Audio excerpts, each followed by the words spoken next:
I was from Bonner Springs, but now I'm from Lakeview Village. If I was living my life again, there's three choices I would not change. One, I'd still marry the same gal. Two, I'd still join the Army. And three, I'd still come to Lakeview. Most of the residents are in independent living, and so they're really a physically active community. We had been looking here for several years. A tornado hit Linwood, Kansas in 2018. And we had trees down and debris and whatever, and my husband came in the house. He says, put the house on the market, we're moving to Lakeview. I don't have a big support system except for my financial advisor. And she said, Penny, I don't care where you go. I just want you to go to a life care program. I like that it's a place where we can stay and be cared for. It's like a small town, really. We have a doctor, we have a bookstore, we have a bank, we have restaurants. I like the whole campus. I like the walking areas that we have and the security that's here on Lakeview. And those that are gardeners, my next door neighbor says, we don't do it because we have to, we do it because we want to. So we all have little gardens. And people are extremely friendly.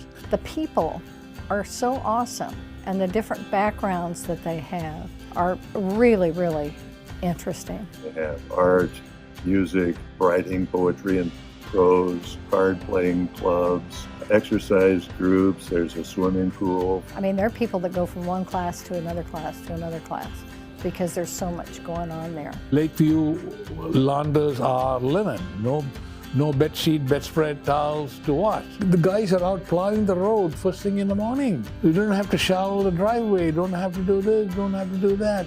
I was shown an apartment on the 5th floor facing the lake that's behind me. That was the end of the decision in that respect.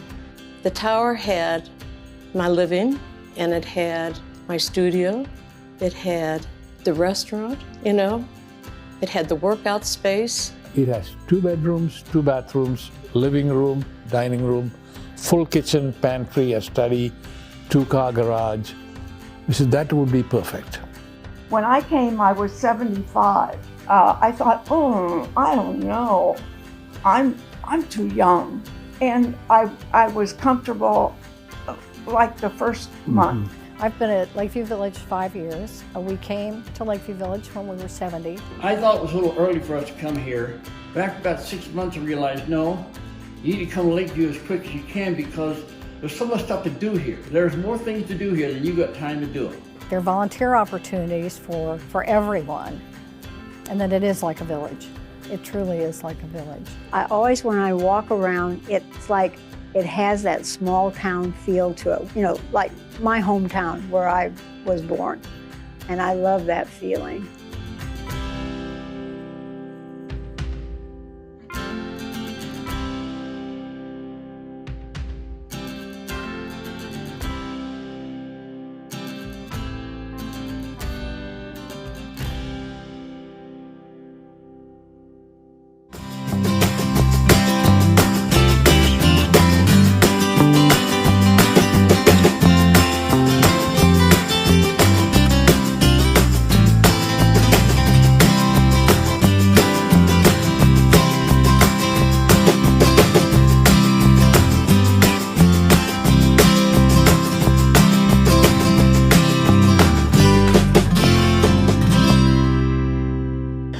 Hello to all of you, and thank you so much for being part of this special presentation by Lakeview Village. It's about downsizing. Downsize to simplify your life. And we've got a great presenter with us today who is going to help us get our act together, because I don't know about you, but every time I go to the garage or I go to the basement, I'm like, how in the world am I ever going to get rid of all this stuff? So we're going to talk about that today. We're going to help us bring it down a notch to know that this is manageable, it is achievable with the right plan and the right time. So I can't wait for you to meet her, because we're gonna get this done together. But before we do, I wanna remind you of how to ask a question today. So right below this box that I'm sitting in, there is a form. You're gonna go there, type in your name, your question, hit submit, that'll come to us. We'll get your questions answered. And if we don't get them all answered today, because we tend to get a lot of them for this presentation in particular, Lakeview Village will reach out to you and they will get your questions answered as well. So before we get to our presenter, Karen, Lynn Tenbrink, how are you? Lynn is the marketing director at Lakeview Village. You've been there a little over a year now, and it's really fun to kind of hear what's going on at Lakeview Village. And I know that I think you've got like the Parade of Homes coming up, which I know we're going to talk about a little bit later. Yes. But what else is going on? Well, we are finishing construction on our new villas. We had built 7 new villas, which were all pre-sold. And so we've had 2 people move in, and we're finishing up the other 5 on construction. We have 1 closing in about 2 weeks. So we're really excited to get those folks moved in and get on to the new construction project. Awesome. And we're going to share a little bit more about kind of what's going on at Lakeview Yes. Village as well. I think it's important for folks to know that you've been in this industry for 20 years. You've been doing, I mentioned you were only there a little short period of time, but you've been there in this industry for a long, long time. And so you know your stuff. And Yes. I think it's important for folks right now for us to take a quick little moment to just learn a little bit more about Lakeview Village before we get into today's presentation. So Lakeview Village is a 100-acre campus. We have villas, patio homes, duplexes, apartments. We are a nonprofit organization, which is really important to a lot of people. So the money that goes to Lakeview Village always goes back to the residents and their lifestyle. The most amazing part of Lakeview Village is the lifestyle. So it's, of course, maintenance-free living. We have tons of amenities, a state-of-the-art fitness center, a pool, social activities, a supermarket, library, a bank on site, an art studio. We have an amazing art studio. So the lifestyle is really, what makes Lakeview different. Maintenance-free living is, of course, the main reason why people move to Lakeview. It's Lakeview Village, so we have 2 lakes. We have miles of walking trails, so we're great for biking, walking your dog. We also have something special called Lakeview Village University, and our residents are our instructors and our students. So any type of talent or education that you have to share with other people, you could teach a course at Lakeview Village and other residents will participate. It's very popular. We have a spring and summer course, and it's very, very popular. We are guided by a local board of directors, and I think that's important that all decisions about Lakeview Village are made locally. All of our board of directors live in Kansas City, and I feel that they know our community and they know our residents. We're very financially sound. That's important when you're looking at a CCRC. You need an organization that's going to be there in 20 and 30 years. You're paying for some future care, so you want to make sure that they're there. So an organization that's very financially sound is important. So as you're looking, ask about the finances of organizations that you're looking into. Something that comes up a little bit with our tours, people looking, is even though we have other living options besides apartments, we have the villas, we have duplexes, we have patio homes, but we do have a lot of apartments. And some people coming from a home to an apartment, that's a big adjustment. And we do like to share that our buildings are steel and concrete construction, and that is much more quiet and sound than other types. I mean, this isn't the apartment that your kids are living at in college.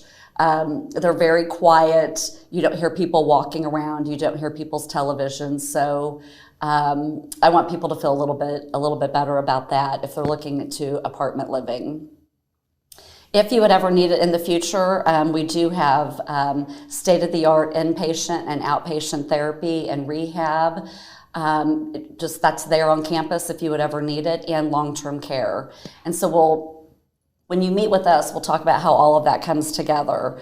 Our residents don't need that when they move in, but if they need it in the future, we're there. We are also the only true life care in Johnson County. There are other organizations that have a version of life care, but we're the only true life care where your monthly fee follows you through other levels of care. And that takes a longer conversation, but something to think about and talk about as you're looking at communities. So Lynn, I'm sure that as people go through the presentation today, other questions are going to come up, certainly. So we want you to hang around here till the end. But here is your contact information as well on the screen. So for those who might want to jot that down right now, it's L10 Brink. We need to find out about your last name one of these days. But anyway, and then there is the phone number as well for folks to have, because there is so much going on. And that life care piece, I think, can be a little bit tricky for people. Yes. We hear it from other communities. It is different. It is above, if you will, at Lakeview Village, and that is an important conversation and a longer one, as you said. So agreed. I'm glad that you brought that up, certainly, so folks can continue to learn more about that. And we've got some other sessions coming up, some other virtual events coming up where we're going to talk in depth about that as well, but they can call you. And that's why we do these, is we're trying to inform and educate. We want educated consumers. So even if Lakeview isn't the right place for you, we just want you to make an educated decision about it.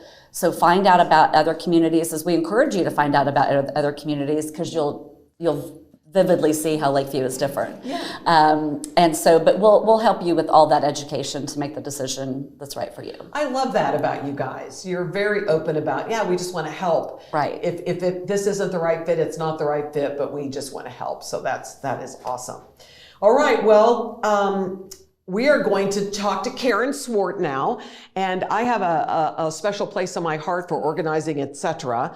You guys have been doing this in Kansas City for many years, and downsizing is probably one of your greatest specialties in terms of being able to really come into our home, help us look at what we've got everywhere and go, you're really using that, Melissa, or not? So I think what you're going to share with us today is really meaty presentation and great information for us. Plus, there is a resource guide, so for those folks who reach out, and we'll talk about that a little bit more later, to us at Lakeview Village, then they'll be able to get that resource guide. So know that if you're one of those to take copious notes about everything, you can get a resource guide that's going to have all of this information in it as well. So Karen, take it away. All right, thank you, Melissa.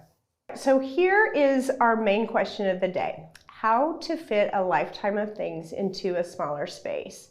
And I think these pictures provide a pretty good visual. The first picture might look like your basement. And you know what? You're very organized if that is you. But the point of this is just for you to see and think about, if I have a lot of things that I've been collecting over the years, and I'm considering downsizing to a smaller home, or maybe a community like Lakeview Village, you possibly will have less storage space, or you just will need less stuff where you're moving to. So this is how we're going to think about our presentation today. How do we downsize to a smaller space?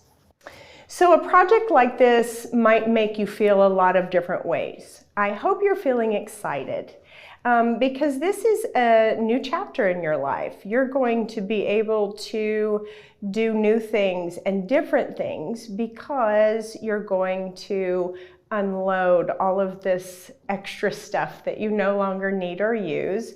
And you're going to be able to focus on other aspects of your life. You might be a little overwhelmed or sad or worried, and these are all very normal things to feel right now. Just be aware of how you feel right now and know that there are people out there that can help you get through this process. All right, so how can a professional help? So as mentioned, I'm a professional organizer. This is something that I help people navigate through. Whether you're here in Kansas City or in another city, there are professional people. It's a service where we can help you get through the process and think through it from beginning to end. We know you're overwhelmed. We've been through many projects just like this, so we are conscientious about that feeling. What we're here to do is guide you and to ask the right questions and to be sensitive about the process as a whole. We know what the goal is, we know the end goal, and we're just going to help you get there. And mostly we're going to encourage and direct.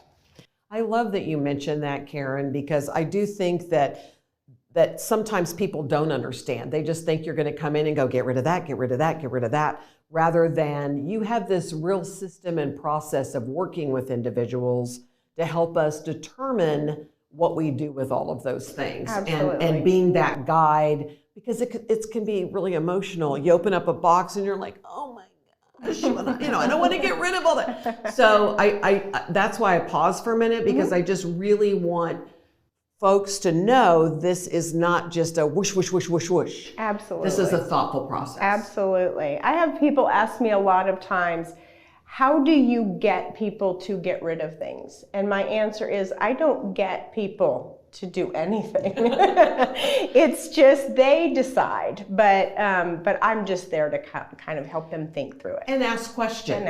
So it's really a great process. Absolutely. Okay, why is letting go hard? Well, that is a good question. There's a lot of reasons it might be difficult to let go of things, and here are a few, and these are the ones that I think I see most often. There are memories attached to things. You might pick up an item, and this happens with me and clients a lot. They'll pick it up and they'll tell me the whole story about what happened with that one item. So those memories are real. I would say that there are options with these mementos, like maybe taking a picture of the item and then donating the item. You still have, the memories are always there. So a lot of times people are afraid that they might need the item moving forward. Although that might be true, it might be easy to go pick up that item at your local store if you really needed it. Sometimes people feel guilty because the item was a gift. Oh, my aunt gave me whatever the item might be. And so you feel bad about getting rid of that. I usually try to encourage people just to understand whether that item has outlasted its usefulness. Are you even displaying the item anymore?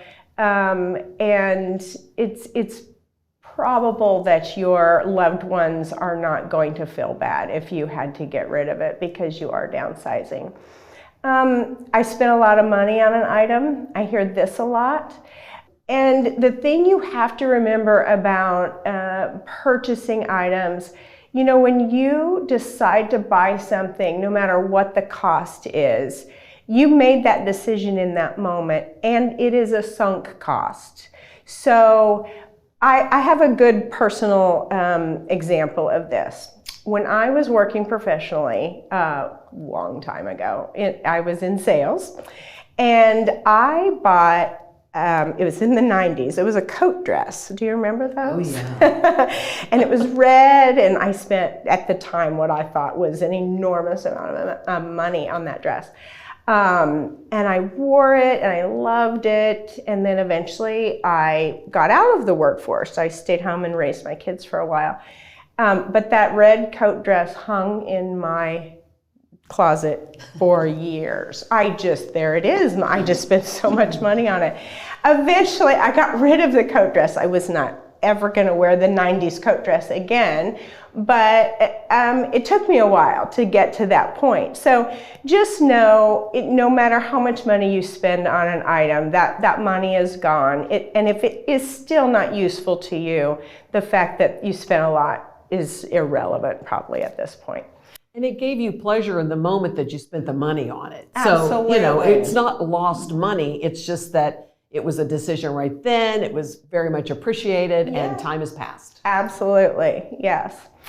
And I don't usually interject on Karen's presentation, but just because we're on the point, a lot of times I think of that as somebody else can enjoy it now too. If you got a lot of pleasure out of it, it's a valuable item. I always say it's time for it to go to a new home where somebody else can really enjoy it. It won't be in the basement. It won't be in the drawer. Such a great point. It won't be in the closet. Such a great point. Definitely, definitely. And this last one is really the thing that trips people up, I think, the most. They just don't know where to begin. So when you're thinking about your project, I want you to think about what your resources are. So I've listed what I think your main resources are going to be. You have time. Hopefully you have time. And a lot of times people say, well, how much time do I need? You know, it depends on how much stuff you have, or you know, what your, if you have a goal for moving or whatever. But I would say 6 months to a year is a good amount of time. And it depends on how diligent you are. But give yourself at least 6 months to really get your arms around this and get these things to the places that they're going. Money, of course, is a resource. So think about what your budget is. I'm going to talk a lot about free resources, which are wonderful. So we want to use as many free resources as possible before you tap into your budget. You have family and friends. It's kind of like asking your friends to help you move, you know, they all scatter, right? But for something like this, you will have family and friends that are willing to help. So ask them to help. Your city and your county services, which we'll touch base on a little bit later, but there are a lot of wonderful services that are available to us here in Kansas City in particular. And we do have a resource list that you can request later from Lakeview Village that has all of that printed out for you. The retirement communities, if that's where you're going, have marketing departments such as Lynn, and I've worked closely with Lynn's department, and they are wonderful. They work closely with their residents and potential residents with a lot of these kind of questions like, well, who do I call for this, or who can help me with that? And so they're a good resource for you as well. Professional organizers such as myself are a good resource, and many other professionals like your movers and real estate agents, estate sale companies, which we'll talk a little bit more about in a little bit too. All right, so about giving yourself enough time, I mentioned that you need probably at least 6 months. I want you to also realize that, you know, Rome wasn't built in a day, so you're not going to do this in a day or a week even, unless you have very diligent helpers. But try not to do it all at once. If you're looking at this project, I encourage you to start small, like maybe you're going to work on a dresser in the guest room today, and that would be it. So just one small area at a time, and then move on from there. Karen, we have a question here in relation to this time element. So you're saying it's a 6 to 12 month period. Is that if they do it by themselves or with family, or is that if you and your team would come in? Is it still the same amount of time? No, if they had someone like me and my team come in, we could do it a lot quicker. And so I would say if you have someone like us, it'd be more like a couple of months. We could probably get through it. Again, it depends on volume. It also depends on how specific the homeowner is about where their things go. Are they selling items? Things like that. That's going to take more time. So, yeah, good question though. Yeah, her name was Karen. Oh, good name. All right. So when you're looking at your things, I want you to categorize and prioritize. All right. And so my list here, in my opinion, is in order of priority. All right. So we are thinking about what are we keeping? What are we giving away? What are we selling, donating, and what is just trash? All right. All right, so let's talk about each of those. So for the items that you're keeping, this is where your organizer will ask you some really good questions, such as, do you use this? Do you use it regularly? If the answer is yes, then that's a good item to keep. All right, so regular use, are you going to be able to store it? All right, so there are probably some larger items you have in your home now that it could get tricky with storage, so you have to really think through that. Does it have a strong sentimental value? We're going to talk about sentimental items a little bit more in detail. And does it fit your lifestyle? So I have a good example for this particular question. If you are someone, I had a client that was an advertising executive back in the day, and she had many, many, many custom suits. It's similar to my coat dress. Custom suits from the 80s. They were really cool. But she is retired now. Her lifestyle has changed completely. And although she used those items regularly, she just was not going to have the space for them where she was going. So we donated them, and I'm sure they made somebody very happy. I bet they did. Help them get a job. That's right. That's right. All right, so sentimental items. This is a tough area, as we have talked many times. Pictures are tricky because people tend to have a lot of them. They might have them in albums.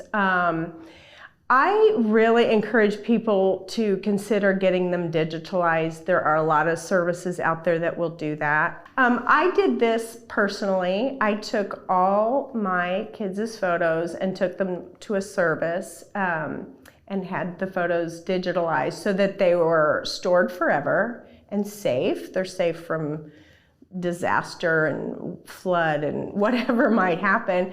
And they're preserved for the future. So something to consider, and then you don't have to worry about physically storing these photos long term. Is that one of the things that folks will find on the resource guide, is something like that? Or is that just something they should Google? It's on the resource guide, perfect. Because that's where you want to, I want it to be like easy for me. Thank you, Karen and Lynn. And it is easy. It is easy. I used a local service, but I've had clients use a mail-in service, which sounds scary because you're mailing in your photos, but they send them back, so it's all good. Wherever you're going, you want to think about selecting a few smaller items to keep, and I encourage you to think about maybe a banker's box or just a lidded container and keeping the items to that amount of keepsakes to take with you. You can gift the items for safekeeping. So in other words, if you have some sentimental items, offer for your kids to take them, or somebody that you care about to just keep them for you, and to maybe keep them long term as well. You can donate to a museum or sell to an antique store. I will say that this is kind of a remote possibility. But sometimes there are museums that are looking for particular items that you can gift to. And then lastly, take pictures of the items instead. Just take pictures of them, and then you will always have that item preserved in that way, but in a smaller way. All right, so when you're gifting items to your loved ones, you want to select the items that you think that person might want, or maybe you want them to have that item. Be sure to ask them if they would like the item. And this is a little tricky because they're either going to be honest or not. But if they are honest and say they do not want the item, just respect that, because I have a lot of clients that have been on the receiving end, and then they are left with the burden of trying to figure out what to do with things. So if they're telling you from the beginning that they really do not want the things, then you need to find another resource. And I would say something to consider is that if they are going to take items, give them a date to pick up the item, because inevitably it never gets out of your house, and then you're still left with that scenario where you have to find a home for it. So if you can give them a deadline, say, I really need you to pick it up by a certain day, that's very helpful. And here's your sign. If they miss the deadline, and they miss the deadline, because that is a real thing that I think even, when my folks passed away, I have, and I just discovered it this past weekend, I have 4 boxes of silver. What am I supposed to do with that? But it's one of those where mom was like, oh, this was your grandmother's. And the girls, my girls are going to want one. And my girls are like, nah, I don't. Well, they're too young to make that decision. So, and I get it that maybe somebody will grow up and decide they really want that. But as Lynn said, it'll be Lynn's line of the day. Somebody else will enjoy that item. It's Share the time to let it go. So yeah, there's just it's a lot when the young adult of this parent is taking in all of these things too. So. All right, some items you might want to sell. Realize that there are a lot of ways you can sell your items. There's a lot of platforms like Facebook Marketplace that are available. If you do not know how to sell items this way, try to have a family member help you if you're not good with digitalized applications.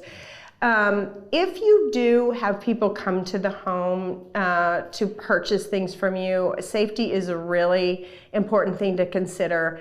Make sure that you are safe if somebody's coming to pick up an item with having a family member with you.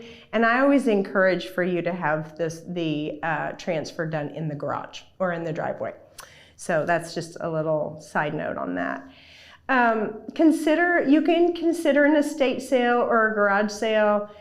Just two things on this. If you are thinking about an estate sale, just know that a good estate sale company is going to charge anywhere from 35 to 50%.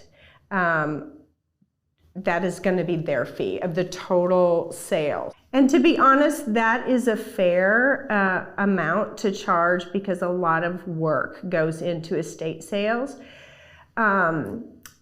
So ultimately, I encourage people to have an estate sale company come out and just quote them. A lot of times they will let them know they do not have enough stuff to make that work out for both of you. So I encourage to go ahead and get a quote. Garage sales, you know, those are a lot of work too. And so you certainly can do a garage sale. I would say in the end, they're usually not worth the effort, but that's for you to determine too.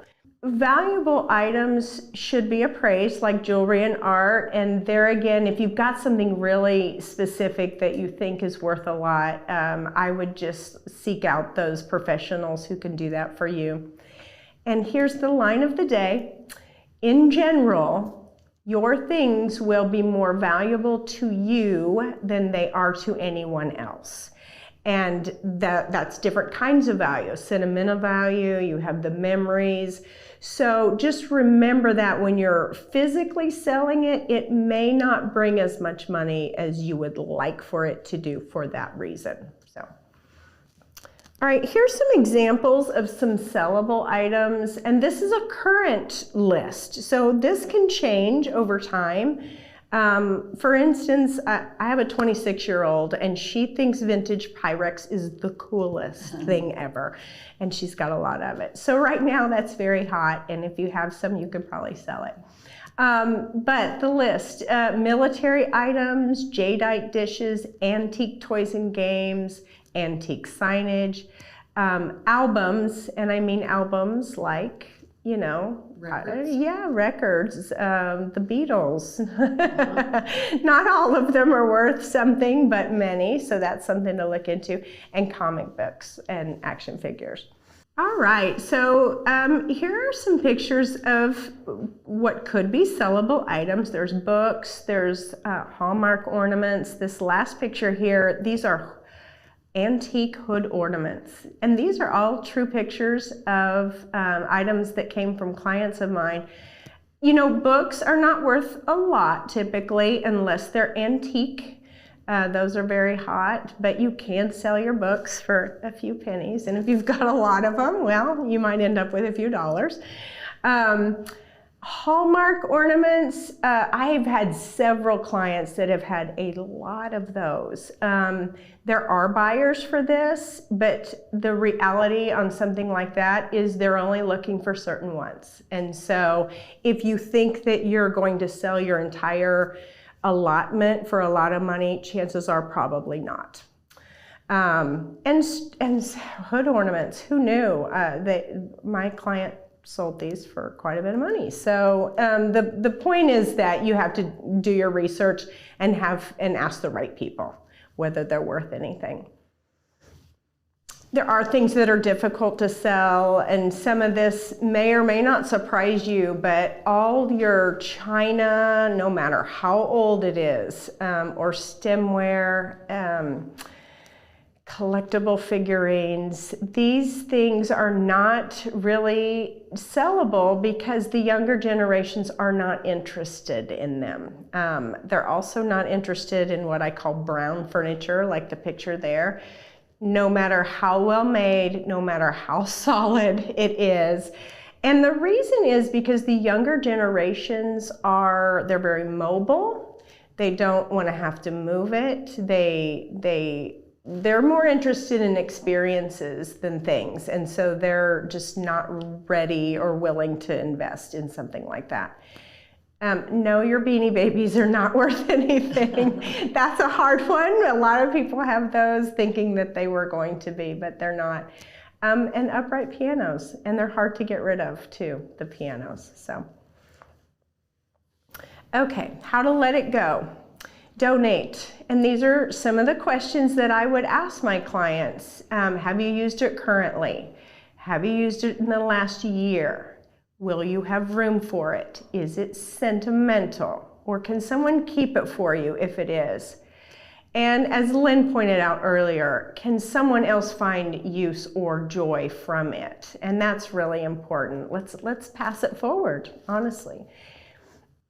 All right, so here's a list of charity donation centers here in the Kansas City area. I've used all of these in one regard or another. We've put a little red asterisk beside the ones that actually do pickup still, which is really amazing when you're doing a big purge, if you will. And I've also listed what their charity is, like Big Brothers Big Sisters, or Christian Outreach. So you're doing a lot of good for these organizations when you donate your things to them. All right, something to consider when you donate, and sometimes people are surprised by some of the things on my list, but not everything is donatable for various reasons. Baby equipment is difficult to get rid of because of liability, but there is a resource here in town, Amethyst Place, that will take some of them if they need it.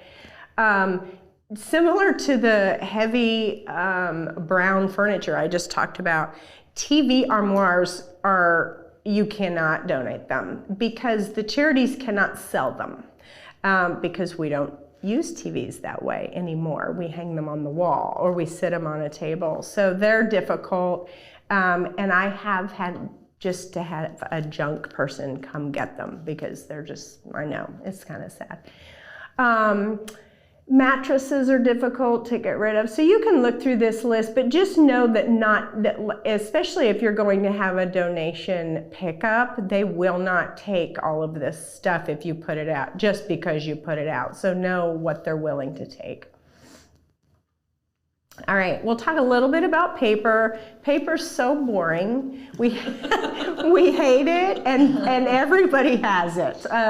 Sometimes mounds and mounds of it. So just a few rules of thumb. There is not a lot of paper you need to keep. I mean, that's the general rule of thumb. I try to get people to understand. This is a list, and you can go, I got this list from SusieOrman.com. She's a financial advisor. She's a famous one, and she gave this list. And if you follow this guideline, I would say most of the paper you probably have can be recycled or shredded. What do you need to shred? I would say anything with a signature, an account number, a social security number, medical or legal information. And the main concern here is identity theft. So just keep that in mind. Those are the things that you'll want to shred. We have a little something about shredding coming up a little bit later. We're going to fill folks in on something Lakeview Village is doing. Yes.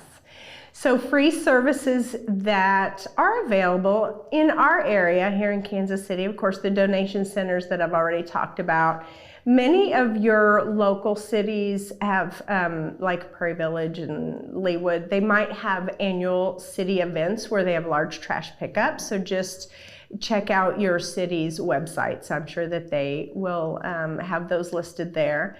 Many cities have drop-off centers for plastic, cardboard, recycling, electronic recycling. Goodwill and Staples. Goodwill will take like computers and printers and they recycle them right away.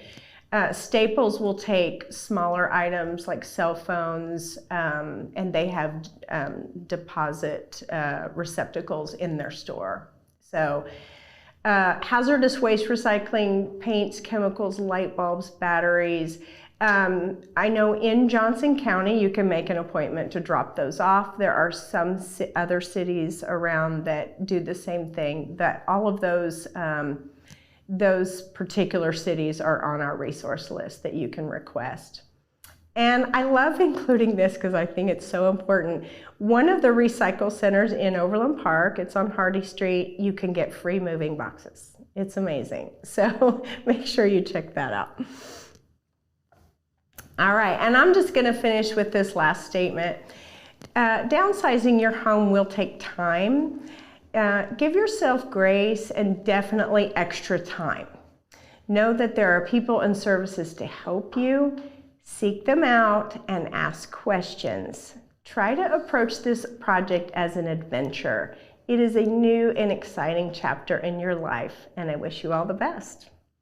Wow, what great information that we have. A lot to digest. Again, there is a resource guide that you've put together. And Lynn, how will those attending be able to receive the resource guide that has a lot of this information in it? You can give us a call or email us and we will send that to you if you request it. Also, somebody will be following up with all the attendees today to see if they would like that resource guide, and it is very helpful. Perfect. So everything you saw here, the donation centers, where they're located, so the addresses, the websites are all in the resource guide. Perfect. So easy to do. Okay, so let's get to some of the questions. Some of them are things that you probably answered, but folks just want a little bit of clarity on. And so this is a question that comes from Bill, and Bill wants to know about estate sales. So these estate sales, you said 35 to 50% of funds that they take. Can you kind of give us an example of, I don't know, a 3,000 square foot home, 40 years worth of stuff in it? Can you give us some, is it worth it really to do this, Karen, or not? And I think that is where Bill is trying to get to with this question. No, good question. In my experience, and I've visited with several estate sale companies, and I get kind of the same advice. It really depends on what they have. Some homes may not have a large volume of things, but they might have the right things. So for instance, if they have guns, those are a big seller. If they're selling cars or equipment in their garage, maybe they live out in the country and they have a big building with some farm equipment. I don't know. So larger pieces of equipment. Things that bring more money are going to make it worthwhile. So that's why I really encourage, if you're not sure, have the estate sale company come out and take a look, and they'll be honest with you. One company says, well, my fee is $3,500. And what he's saying is, no matter what this sale brings, I'm getting $3,500. Right? Wow. Okay, yes. That's important. Yeah. Yes. So, but it could be a great sale, and he might ultimately make more than that. So it kind of depends on what you have to sell. Yeah, that's very helpful. And it takes some self-assessment. Also, again, going back to the brown furniture, no thank you thing, that whether or not you really have those things. And then when they come to do that consultation, do they charge for that typically? Usually no. Okay. Mm-mm. They'll just do a walkthrough, and they've done it so many times. I mean, they're scanning. They're looking for those things that they know will be more valuable. Gotcha. I have a garage sale tip for you. Karen mentioned garage sales can be a lot of work, so my tip is don't price anything. It's what takes the most time. It can be very labor intensive while you put 25-cent stickers on everything. So price nothing. Just put it all out and people will make you an offer, or when they ask what you want for it, tell them verbally what you'd like. But it just saves so much time and can make it fun. And gets it out of the yard or off the driveway or whatever, for sure. Yes. So your ultimate goal is the same. It's so great. You don't have to price anything for a That's garage such sale. a great idea. I love that idea. Margaret has a question in regards to finding a buyer for collectibles and antiques. So what would you suggest, Karen, is the way to do that? So if you really kind of feel like you do have something that's a collectible or an antique, where do you start to figure it out? Well, I would say the internet is your friend because, and this is honestly how I found a lot of the resources I use with my clients. So right off the top of my head, if I have a client here in Kansas City that has furniture, maybe antique furniture or a lot of furniture, I know an auction guy that would tell me, oh yeah, I can sell that for you, or that's worth X, or he'll even come out and do an assessment and tell you kind of what it's worth. So you need to seek out the proper quote experts. I also have a resource. He's an online auction guy that has done so many of these kind of sales where he'll sell certain items. I call him all the time and just say, I have X. I have this certain kind of china or whatever. Is it worth anything? And he can almost tell me instantly. Wow. So seek out those kind of professionals that do this all the time. And as you saw on my one slide, that kind of changes over time. But yeah, ask the people who know. And I would just start on the internet and say, antique furniture sales, Kansas City, and see what kind of resources come up. Okay, let's get real. Because the real thing, the easiest thing to do is when you hire organizing, etc. Yeah, I'm doing a commercial. I mean, it's true because you guys know all of those resources, and you've got a relationship with them, and you can just figure it out really quickly. Fast, done. Totally. And I have a junk guy too, and he's a local guy, and so I text him. I say, I need you to come pick up some junk on Tuesday, and he says, I'll be there. Wow. Yeah, you're right. We do have resources. I have made it my job to have the resources. That's your next ad. I've got a junk guy. Right there. Right. Okay, part 2 to Margaret's question is around consignment. So she's wanting to know, is that a route that's even worth taking? Sometimes, yes. And these, in fact, that same resource I was telling you about with the furniture, sometimes they will sell on consignment as well. So sometimes, yes. All right, so we talked already, Linda's got her question, it continues to be around time because I think everybody still wants to get their head wrapped around, if I'm looking at Lakeview Village or another community, when do I start this process? And so maybe, Lynn, you can share a little bit too. What has typically been sort of the way things work when somebody says, okay, now I'm ready to move? So help us with that timeline a little bit. And this is from Linda. Well, I think one important thing is don't wait until you say you're ready to move. If you think you're going to move, you should be thinking about downsizing. So if you're in a 5-bedroom home, you know you're not moving to a 5-bedroom home. Is it time to find a place for some of those bedroom sets? Or if you've got 2 offices, but you really only need 1, just start whittling away at that. So I would just say, for the most part, you can't start too soon.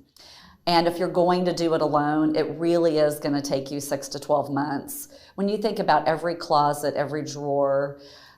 So timing wise on that too, a big tip, Karen said a lot of things. Give yourself time.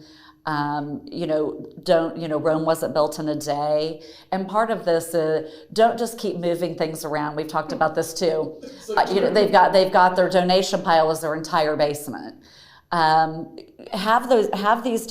Schedule a once a month pickup with some of these folks and just have it ready to go. Because when you start seeing the progress, it's like you can just start breathing too. It doesn't feel so overwhelming when you see your basement doesn't have as much stuff and your spare bedrooms don't have as much stuff.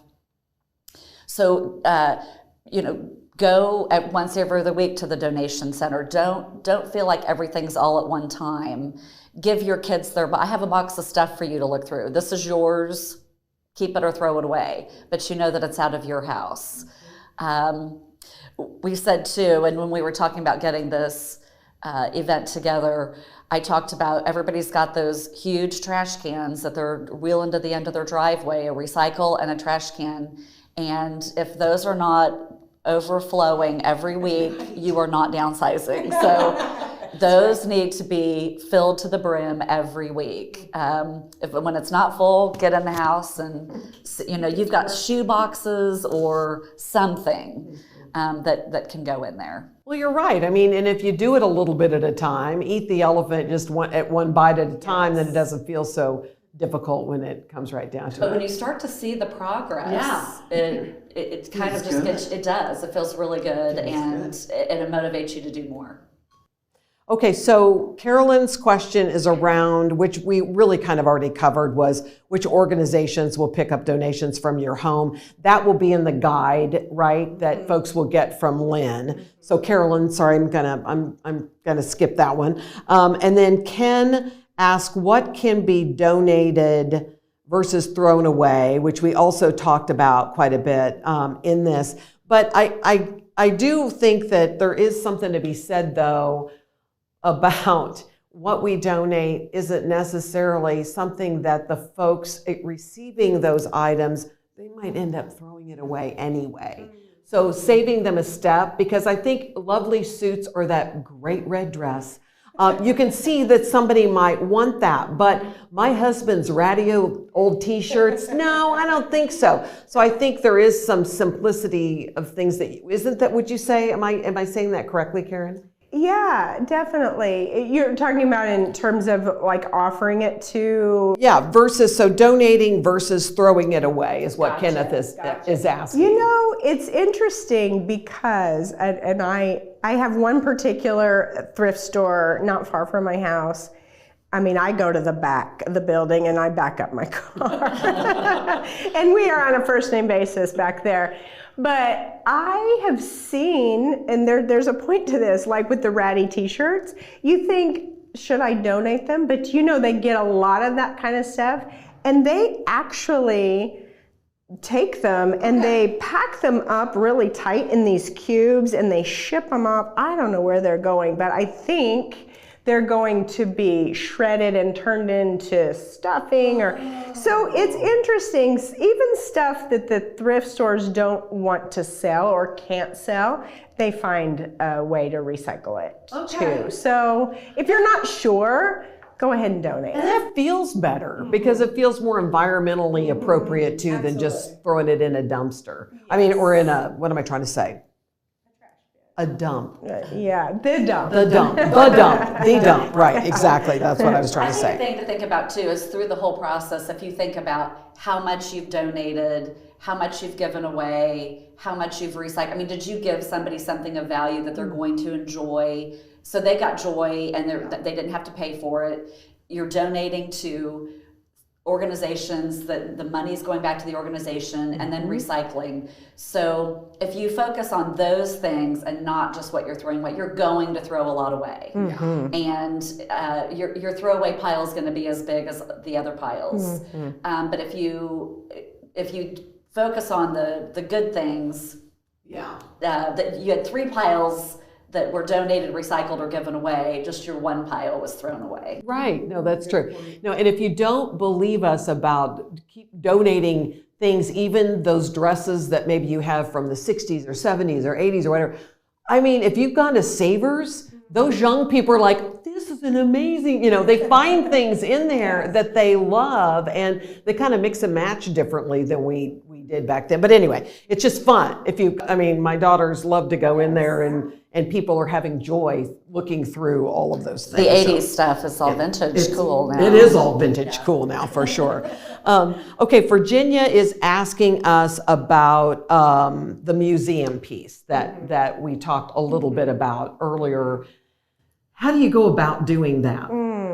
That's tricky. I would say that, of course, it depends on the item. And I have a good example. I helped it was a Lakeview Village client, by the way, with her downsizing project. She had her mother's 1930-something Hoover vacuum cleaner.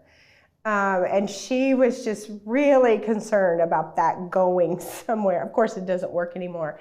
But there's a Hoover museum, and they wanted it. Awesome. Yes, no, who knew? So you have to do some research. I think there's some things that might seem obvious, like militia kind of items maybe would make sense going to a museum. But yeah, I would say if you have a museum in mind or you're wondering, just ask them. And if they want it, they'll let you know.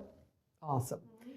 We are getting close to our time, you guys, so just so that you all are aware of that. And we still have questions that are coming in, but again, Lynn, you'll get those questions and reach out to those folks and connect them with Karen if need be or whatever to get those questions answered, right? So I think right now we need to transition into talking a tiny bit about some of the upcoming events that are happening at Lakeview Village. Shred It. Let's talk about that one first because it's so perfect for this. So tell us how that's going to work and who all can actually participate in that, Lynn. So everybody who is attending the event today will be invited to our free Shred It event. Awesome. And that's going to be May 10th, and it's going to be at Lakeview Village. It will be 12 to 1 o'clock, and you'll just drive up and we'll have a Shred It truck on site. And your items will be shredded there. They don't take it to another site to shred, so there's that safety part of transportation. You don't even have to get out of your car. You drive up, our folks will take everything out of the car, put it in the Shred It truck, and you can drive away. Nice. So again, will they receive an invite in the mail or an email? Both. You should get an email, yes, just like today's event. You should get something in the mail and an email. Okay, perfect. Well, that sounds great. May 10th. Put it on your calendar so that you have that for sure. At noon. And then you have another event which also kind of fits in now that I think about it, because when you go through the Parade of Homes, everything was just neat as a pin. Things are all neat and tidy, which is what we're wanting Karen to help us with, right? So let's talk a little bit about once again, this is the second year in a row that you're going to be in the Parade of Homes. Yes, we're very excited about this. So if you'd like to see a villa at Lakeview Village, again, you'll receive an invitation. The Parade of Homes starts April 23rd. April 23rd to May 8th. So it goes 3 full weekends, and then also is open throughout the week. So we'll have a furnished villa for you to come view. Some people, they're afraid to come visit because they feel like they're going to be sold. I'm not ready to talk to anybody. I'm not ready to make a decision. So coming to Parade of Homes is a great way to see our community, see a villa, not feel like you have to make decisions. But for future reference, you never have to feel that way to come to Lakeview Village. We're happy to show you around. We visit with people for years and years, educate them before they make their decision. We would rather meet with people who decide we're not the right fit than to never have the opportunity to meet with them and let them know their options. But the Parade of Homes is a nice way to see the community and see one of our brand new homes. Yeah, that would be really fun. And then drive around the campus. I mean, springtime is so beautiful anyway, but your campus, what is it, 100 acres? It's 100 acres. I remember that because of Winnie the Pooh. The 100-acre wood. But yeah, it's beautiful. And then they can kind of take it all in and see everything and how it all works. I mean, I just think it would be a lovely way to do it. And you're right. Nobody's going to be standing at the door trying to sell them. They'll let them just come through and take a look, which is really, really cool. Right. So if there should be any other questions that would come up from today's presentations or questions about Lakeview Village or Parade of Homes or Shred It or whatever, Lynn is your go-to person. So again, we've got Lynn's information here on the screen so that you can take a look at that and take down her email, phone number, give her a call or send her an email, and she will be more than happy to help you all figure all of that out. Is there anything else that you all wanted to share before we wrap things up today? No, I think we covered it all. I kind of feel like we did too. It was really, really good. It's always great to sit down with you, Karen, and remind us that yes, this is a good thing for us to do, to start moving those things out of our home, because it really does free us up to be able to live more life than it does, you know, feeling like, oh my gosh, every drawer is full and every box is there, and it's a good feeling for sure. All right, well, that's it for today. Thank you all so much for being with us. Look for those mailers and those emails that Lynn was talking about, and just go get a box and clean it out today. You're going to feel so much better. I'll do it when I get home, I promise. Have a great day, everybody.